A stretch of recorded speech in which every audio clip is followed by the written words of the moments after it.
咁啊化身成為代表月亮嘅月神天使之後咧，展現出啦係高雅而且神聖嘅戰鬥姿態啊！咁啊，當佢開啟二段變身呢個昂揚形態嘅時候咧，戰鬥服同埋背後嘅羽翼咧，會變得更加華麗奪目添㗎噃。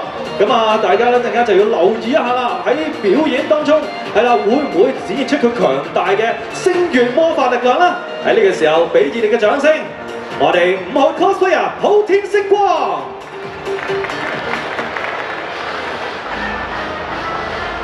唉，父啦，最近呢，我有啲煩惱啊，知唔知點解我會俾人叫做月亮啊？因為月亮係要反射太陽嘅光芒先至有光㗎。至今為止，我都係聽爸爸說話而行，我冇辦法按住自己嘅意志嚟發光啊！係我勾架？正正地就包腐蛙出嚟，唔使旨意。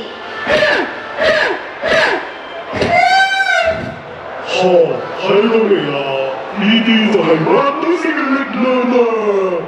我將我自己貢獻咗俾 Atlas 大人，只要能夠略別宇宙，捨棄自我已經冇所謂。唔係啦，我覺得你好耀眼喎。同我哋一齊嘅你，定係同父母一齊嘅你，邊一個笑得開心啲，就跟邊條路走啦。我終於知道啦！我想同大家一齊歡笑，我要行自己嘅道路。